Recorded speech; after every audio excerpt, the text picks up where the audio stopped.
Hi bazala bami Zitho, welcome to Mkosini Umagatsheni. I am Umagatsheni. So Mkosi wethu namhla bazala bami Zitho, it's about a person who commented on Mzansi Magic clip of Uthando Nesithembu whereby the person ukhuluma ngoMakhumalo, guys.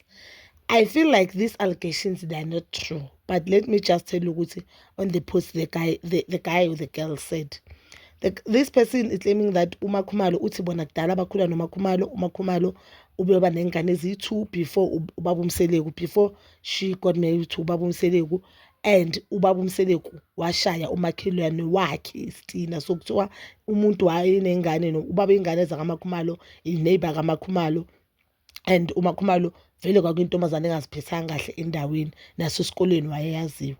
Okay, I don't know about Umakhumalo, the personal life about Umakhumalo. I always say, mina, whatever I'm commenting based on what we see on TV. Ne? And this person, my problem with the statement ends Ugel.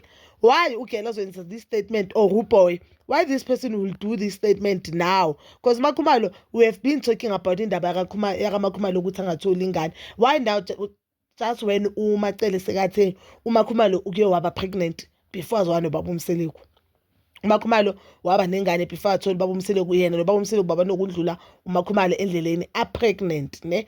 So yena I understand ukuthi why baba uMseleku ashade uMakhumalo. On that one, mina I do feel like ukuthi uMacele ezinye zezinto azishoyo ubeka umthetho uphinde umhlule yena. Akakwazi uMacele ukuthi athi ubaba uMseleku why question ubaba uMseleku ukuthi why baba uMseleku athathe uMakhumalo anengane, because uMakhumalo esithembini sabo ulama uMayeni noMasawule.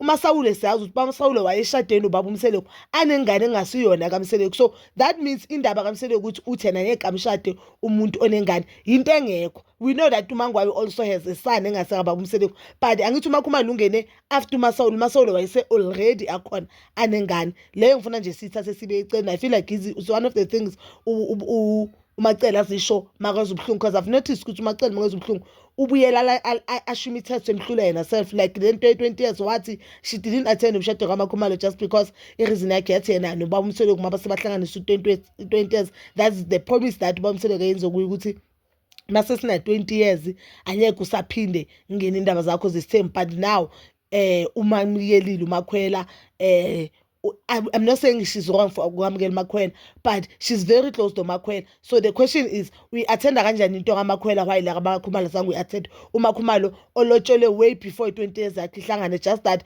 because of the things, or because mhlambe of the finances uMakhumalo akakwazanga ukushada yabo before 20 years yakhe ihlangane. It doesn't make sense to me, guys, but komunye umuntu ingayenza sense. Then let's just go back to the statement eyenzwa umuntu lo ebhalile and statement saka Macele.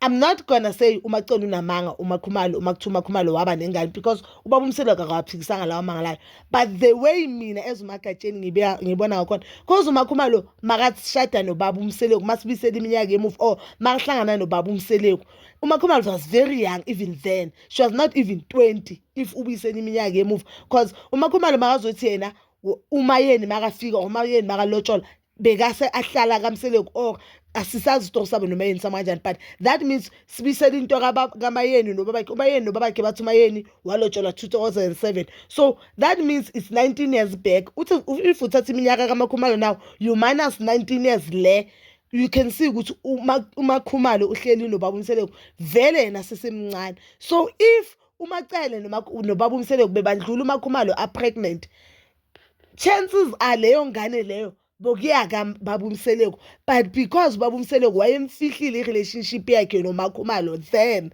ubaba uMseleku, and we know that ubaba uMseleku yindoda engalimeli iqiniso elayo. So chances are leyo ngane le, if uMakhumalo waye pregnant, leyo ngane leyo bokuya kaMseleku, vele uMakhumalo wengeke azamtshela uMacele ukuthi okubonyeke kibo uMakhumalo bazobikisisa kuMacele, ngoba uMacele into mela yazi, and I understand ukuthi yena akasumama kababa uMseleku, uyimfazi kababa uMseleku. So abantu labafazi ayikho into mele bayireporte kuye, akasumama zala wabo, uyi-sister wife. That means bona nalabafazi bayafana kubaba uMseleku, beze ngento eyi-1 kaMseleku, ukwakha umuzi kaMseleku, akekho owumama kaMseleku. You understand? This question beyizoba ngcono ngabe ebuzwa umama kaMseleku, because besizothi mhlambe ingane ifika ngamselo why bangabikanga isisu but bonyeke bakwazi ukubika isisu kibo makhumalo kumacele and bonyeke basibike kibo babu Mseleku because kibo Mseleku makhumalo mafika vele umuntu omdala wayengasekho uGokflow wayengasekho emhlabeni umama kaMakhumalo so mina umama kaBaba Mseleku wayengasekho emhlabeni chances ayifu makhumalo vele wakhulela angakahlali kaMseleku ingane lebo ke yangaMseleku guys. I'm telling you, but I know which one thing about Uthando Nesithembu uMakhumalo mhlawumbe uzolisho iqiniso like on the next season of Uthando Nesithembu because bake bathi nabo babukela ishow nathi abayitholi isikhathi sokuthi babukela ishow before or if they'll do Uthando Nesithembu season 9 uncut I guess we'll get clarity on that but I also didn't like the fact that ukuthi uMakhumalo no Maqele mabase bangasazwani then uMaqele akhiphe amavundulu like the deepest secret. Even if lo mntana mhlawumbe Makhumalo wapheka and ingane akusaba Mseleku yinto baba Mseleku wamthanda and now she's successful so I don't understand ukuthi wena as someone we were once close even if we were not close it was not a story samacele to tell. You understand? It was not a story samacele to tell.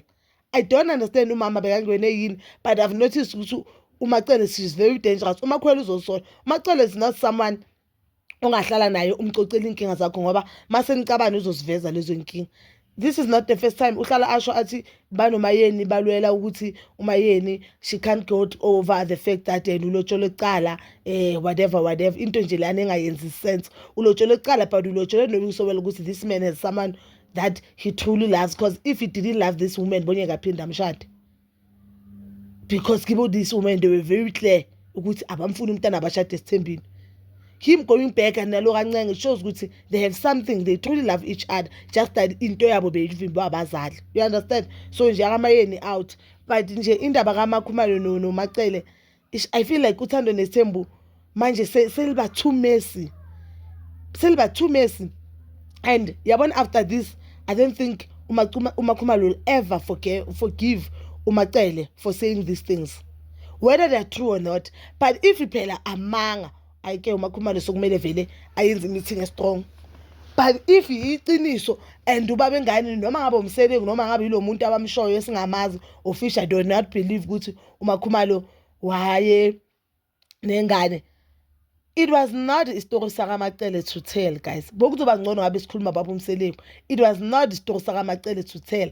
And uMacele need to understand ukuthi uMseleku akareport kuye akasumama kaMseleku umfazi kaMseleku. uMseleku should not report inkinga zamanye amakhosikazi wakhe noMacele. The only thing uMseleku should report to uMacele and other wives abakhona is when uMseleku is introducing the new wife like indaba kaMakhwela. But indaba ukuthi he's going to pay for IVF yakaMakhumalo with his own money nemali kaMakhumalo. It has nothing to do with the other wives. You understand? Njo ikhona imehlo phakathi ukucela nokubikela. Mhlawumbe angababikela ukuthi mhlawumbe bazi sokuzoba nento esensitive la ekhaya ningayizwa ngabo makhelwane. Kodwa bangamelanga bacele because they won't contribute anything.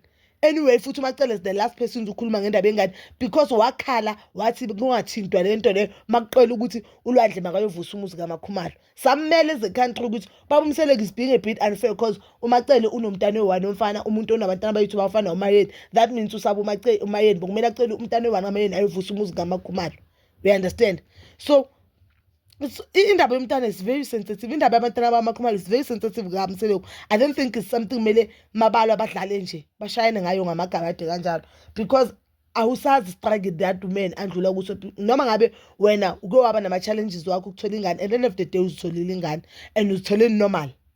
You understand? uMakhumalo which is something yena ngeke asayikhona now not less kwenzeka a miracle of which ama-chances ole miracle asazi ke angakanani but nje scientifically Makhumalo ngeke asakwazi ukuthi akhulela thola ingane unless they go through that IVF or she adopts. You understand? Indaba yakaMseleku nje nesithembu sakhe iyathusa. I don't know la iyathusa. I feel like ngabe manje bafana noMayeni bonke umuntu nomuntu makala nomseleku ale nomseleku abheka umseleku ayeke ukufaka umunye unkosikazi because bazohlala bangasakhulumisani izoba even dangerous sengane zabo because I don't think uMacele now will be comfortable ukuthi ingane zakhe zovisit uMakhumalo noMakhumalo mangaba nengane. I don't think uzoba comfortable ukuthi ingane zakhe zovisit uMacele because if mina nawe silifana ukuthi nabantwana bomuntu manilo why mele ulethe my past why mele ulethe ama-secret wami. And I believe that i-reality TV show, they give us what they want us to see. So if wena uzonika ama-viewers something that we didn't agree on, eyami not eyakho, yes, if bokuma khumalo ayikhiphayo beyi-right off, if bokumsebe, because istori sabo boyi-two, you understand. Uma khumalo mfazi kamsebe bangasho ukuthi hayi mina ngatholi umakhumalo anengane, but asistori somunye umuntu to tell. So bazalwane bami, that is my opinion. You can comment down below your thoughts, and please don't forget to like, subscribe, share, and hit that notification button. Nginethanda ukuya nokubuya.